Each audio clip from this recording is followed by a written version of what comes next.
সর্বোচ্চ নীতি নির্ধারণী পর্যায়ের সামরিক কর্মকর্তাদের নিয়ে গঠিত নির্বাচনী পর্ষদ নৌ ও বিমান বাহিনীর ভবিষ্যৎ নেতৃত্বের জন্য যোগ্য ও দক্ষ কর্মকর্তাদের নির্বাচন করবে, যা পরে সরকারের অনুমোদন সাপেক্ষে কার্যকর হবে।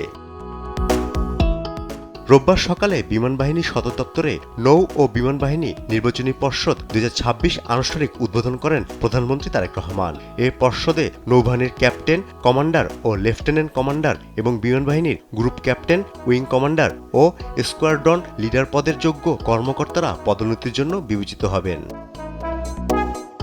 নির্বাচনী পর্ষদকে দিক নির্দেশনা দিয়ে প্রধানমন্ত্রী বলেন, কর্মকর্তাদের পদোন্নতির ক্ষেত্রে পেশাগত দক্ষতা, নেতৃত্বের গুণাবলী, শৃঙ্খলার মান, সততা, বিশ্বস্ততা ও আনুগত্য এবং সর্বোপরি নিযুক্তির উপযুক্ততার উপর সর্বাধিক গুরুত্ব দিতে হবে। বক্তব্যে মুক্তিযুদ্ধের বীর শহীদদের পাশাপাশি প্রয়াত রাষ্ট্রপতি জিয়াউর রহমান এবং সাবেক প্রধানমন্ত্রী খালেদা জিয়ার কথা স্মরণ করেন প্রধানমন্ত্রী। সেই সঙ্গে 2024 সালে ছাত্র জনতার অভ্যুত্থানের শহীদ এবং 1971 থেকে 2024 সাল পর্যন্ত গণতন্ত্র ও মানুষের অধিকার প্রতিষ্ঠার আন্দোলনে নিহত সবার অবদান কৃতজ্ঞ চিত্তে স্মরণ করেন প্রধানমন্ত্রী তারেক রহমান।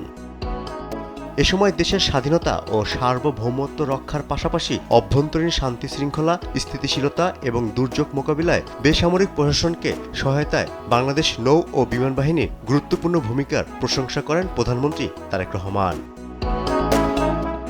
ফররুখ বাবু, দেশ টিভি, ঢাকা।